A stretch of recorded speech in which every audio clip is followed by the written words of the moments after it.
जय जगन्नाथ। आज पवित्र त्रिवेणी अमावस्या भक्त बलराम दास महाप्रयाण महोत्सव यही अवसर में आयोजित सांध्य सारस्वत समारोह निमंत्रित अतिथि महाभाग पूज्य श्री प्रेम सागर अर्खित दास महाराज ध्यानकृत पीठाधीशंकर कंठरू मधुर सुभाषण श्रवण करंतु। भक्त बलराम महापुरुष आदि पुरुष आत्मज्ञानी ब्रह्मज्ञानी ब्रह्मविद्याभीति एवं जाते स्मर जुगे जुगे जे अमर जुगे जुगे जांकर खेला नीला से महापुरुष ए माटी की पवित्र करंतु। बोल आनंद गवार।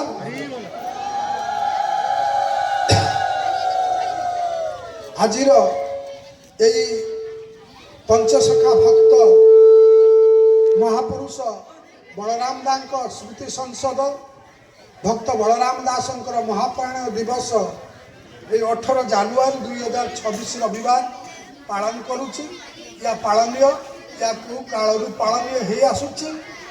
एबे आमे माने ताकू टिके अधिक पालुचु सचेतन होइछि ओडिशा। तेणु आमे ताकू खोजुचे आम पूर्वस्वरी की सेटा सौभाग्य विषय। पंचसखा जुगरे गोटे महान व्यक्ति थे आप परिचित होना से पुस्तक पाई ना वैष्णव लीलामूर्त माधव पट्टनायक ये पंचसखा जड़े शिष्य थे। से पंचसखा प्रत्यक्ष अनुभूति अनुभव को वैष्णव लीलामूर्त रचना कर माधव पट्टनायक। से शिखी महांती माधवी दासी से सहचार थे चैतन्य गहन थी पंचतत्व षडगोस्वामी पंचसखा एमाने पुरी रे किबोली बसी पुरी मंदिर भितर बसिकी किबोली रास परिवेषण करुथिले से विषय से वैष्णव लीलामूर्त लिखिछ।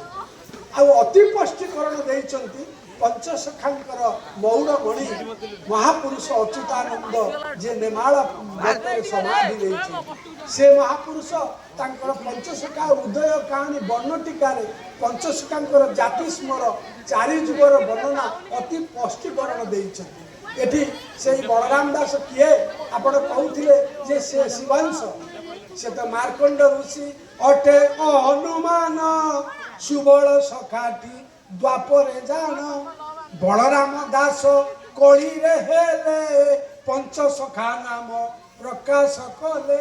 मार्कंड ऋषि होचंती शिव भक्त और मार्कंड होचंती शिव अवतार। बलराम दास मार्कंड रूपी रूपरे सत्य जुगरे थिले। त्रेतया मार्कंड हनुमान रामंक गहन रे नल नील जाम्बव हनुमान रूपरे ये आमर अच्युत अनंत दशवंत पंचसखा माने थिले।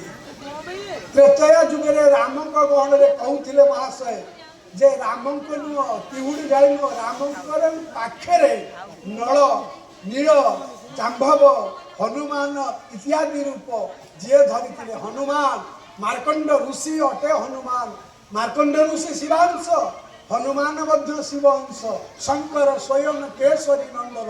बोधे एठी जो दक्षिणेश्वर महादेव ये जो लीला जी मुझे आज वर्णना शुणिली ये पाखर बोधे यही कथा सहित आर सामंजस्य रोच आउ शिवंक मुखर शुणी कथा को बलराम दास उपस्थापित कर बेले बेले भावना बलराम दास शिव को अति भल पाई।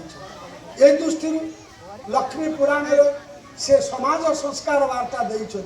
लक्ष्मी पुराण व्यास लिखी अष्टादश पुराण भितर लक्ष्मी पुराण नाही जदिओ किंतु उपपुराण बालकर अच्छी या पूर्व अनेक लक्ष्मी पुराण लेखा ही किंतु बलराम दास जो लक्ष्मी पुराण लिखिले से समय अनुभव अनुभूति मुहि बलराम दास रामायण अवतार थिली दिहुड़ी जानिन मुझे समस्त देखिली मते आज्ञा देले मत्य पुर को तू जीवु कली जुगे शूद्र मुनि रूपे अवतरिबु। तेणु से शूद्र मुनि से जाति में शूद्र थे। ये बड़ा चमत्कार कथा बलराम दास जगमोहन दांडी रामायण जहाँ संक्षिप्त भी कहे अति चमत्कार सब वर्णित हो से सब कहबार अभिलाष एक प्रवक्तार मंच दरकार। तेबे आमर सम्मानित अतिथि जे बाबा आदित्य चरण दास महाराज पढ़ई गले कोणार्क मठ मोर परिचित जाऊ से ये लक्ष्मी पुराण विषय किसी गोटे संगठन कर लक्ष्मी पुराण विषय जो आलोचना कर अत्यंत फलप्रद। घरे घरे लक्ष्मी पुराण जे आम घरे घरे बलराम दास आपण जो छोटिया लक्ष्मी पुराण पढ़ुं सी होती आम जगत गुरु लक्ष्मीकर गेला पुओ लक्ष्मीकर जगन्नाथंकर अंतर आत्मा बलराम दास होती पंचशेखार ज्येष्ठ सर्वश्रेष्ठ से समस्त आगु आसी पंचशेखा जुगरे से आग भर बाली रथरे अटकई रथ अटकई चमत्कार करते गजपति प्रताप रुद्र को चैतन्य को आविर्भूत करते जगन्नाथ दास को शिष्य करते एवं चारि सखा को प्रेरणा दे जाइए बलराम दास सर्वप्रथम। तेणु अगम्य भाव जाने जसवंत गार कटा जंत्र जाने अनंत आगत नागत अच्युत भणे बलराम दास तत्वबखाणे भक्तिर भाव जाने जगन्नाथ पंच सखाए ओडिशार संथ ये जो महंत परंपरा दिखाई ये बाबाजी केते जन नुआ बही छपैला बेले पंच महंत नथिले सेमाने संत साधु साधक आउ सिद्ध पुरुष।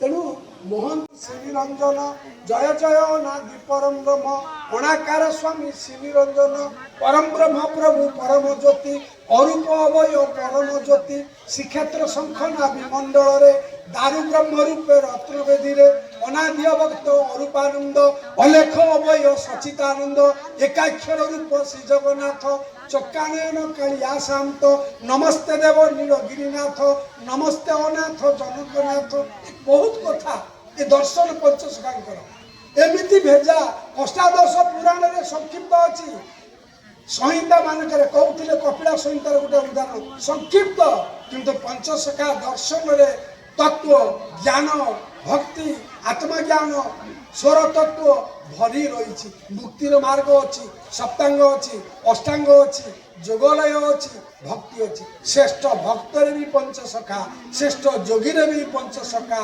श्रेष्ठ लेखक भी पंचशखा श्रेष्ठ महापुरुष पंचशखा। तेणु आमर ओडिशार परम भाग्य परम महत्व परम आनंद विषय जे आम माटी रे एमाने जन्म होते आम पानी पवन रे बढ़ी आमको अनंत सागर प्रभु जगन्नाथ कृपा करुणा भारती दर्शन में अजाड़ी अनेक अजस्र आशीर्वाद से जगतगुरु से जगत पिता से पंच महापुरुष आठी प्रभु चतुर्धामूर्ति जे निज इच्छा डाकुले बलराम दास डाकिले प्रभु पड़े आइले कहले लक्ष्मी नारायण जोटी श्रीक्षेत्र है अच्युत डाकिले नेमाल पटरे आसीगले शिशुवंत डाकिले आसीगले पुत्री जशवंत डाकिले मो दिवस जो दिन श्राद्ध दिवस यहाँ आज द्वितीय क्षेत्र ए क्षेत्र में आज प्रभु विराजमान कर सूक्ष्म सतार आज ये जो प्रसाद हम ता महाप्रसाद बनित हम ये महापुरुष को विश्वास रखिले श्रद्धा रखिले नवेदन रखिले ग्रंथ बुझंतु न बुझंतु आपण घरे रखी पढ़ी किए तुलसी चंदन फूल दे मुंडिया किए मारतु दीपद पढ़तु आपणकर भक्ति ज्ञान वैराग उदय हो सकल दुख जीव असंग गावक्षीर दब निजरू झर जे बहब कुड़िया प्रसाद होइब पुथी बेली फाड़ हेले ही हेब अच्युत वाक्य अनथा रही तेणु ये वाक्य तेणु महापुरुष बलराम दास भविष्य वाणी गोटे पद कही उपसंहार करने वाणी लिखिं जे इंद्रपस्त मध्य युद्ध आरंभी भे शिशु अनंत पाली चगला बलिया मन पुन जीव हसी मारुथी तारी यही कथा को संजय बाबू के उद्देश्य कहूँ संजय बाबू को कहूँ से लक्ष्य रखिए वक्ता मैंने बलराम दास को कहते बाबा बलिया भूल बाबा बलिया जन जे शिशु अनंत पीठ बाबा बलिया ये पद तान ये पद को बुझी अनेक वक्ता जे ये पद हूँ ଯେତେବେଳେ ଇନ୍ଦ୍ରପ୍ରସ୍ଥରେ ଯୁଦ୍ଧ ହେଲା ସେତିକି ବେଳେ ଏ ପଞ୍ଚସଖା ମାନେ ଥିଲେ। ବଳରାମ ଦାସ ମନକୁ ବନା ନାହିଁ, ଇଏ ବଳରାମ ଦାସ କଥା, ତେଣୁ ଏଇଟା ବାବା ବଳିଆଙ୍କ କଥା ନୁହେଁ।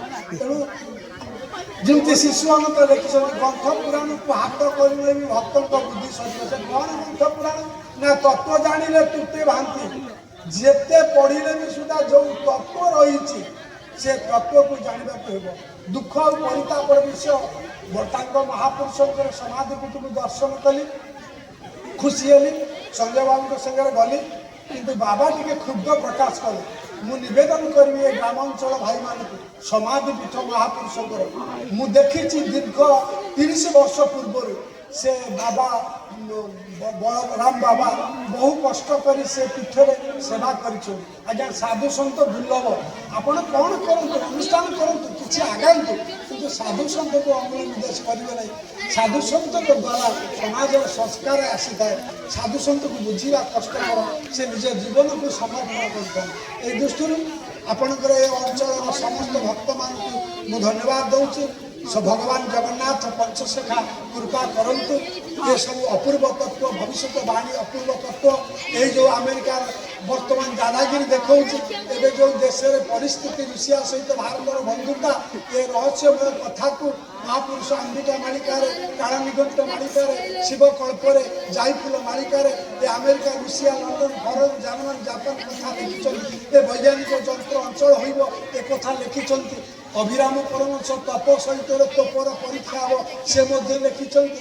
ତେଣୁ ବୈଜ୍ଞାନିକ ଯନ୍ତ୍ର ଅଚଳ ହୋଇବ, ତପ ତୋପର ପରୀକ୍ଷା ହେବ। ଏ ମହାପୁରୁଷମାନଙ୍କର ବହୁତ ଭିତରିଆ ରହସ୍ୟ ରହିଛି। ଏସବୁ କରିବାର ଉପସ୍ଥାପିତ ନୁହେଁ। ବଳରାମ ଦାସଙ୍କ ପିତା ମାତା ଧନ୍ୟ ମହାମାୟା ମାତା, ତାଙ୍କର ଜନ୍ମ ଯମୁନା ଦେବୀ, ତାଙ୍କ ପିତା ସୋମନାଥ ମହାପାତ୍ର ପ୍ରତାପରୁଦ୍ର ଦେବଙ୍କର ମନ୍ତ୍ରୀ ଥିଲେ। ସେ ପୁରୀରେ ଥିଲେ ଏବଂ ତାଙ୍କର ପ୍ରିୟ ବଳରାମ ଦାସ କେତେ ବଡ଼ ମହାନ, ଜଣେ ରାଜା ପରିପରିଷଦର ଜଣେ ମନ୍ତ୍ରୀଙ୍କର ପୁଅ ଥିଲେ। ଛୋଟିଆ କଥା ନୁହେଁ।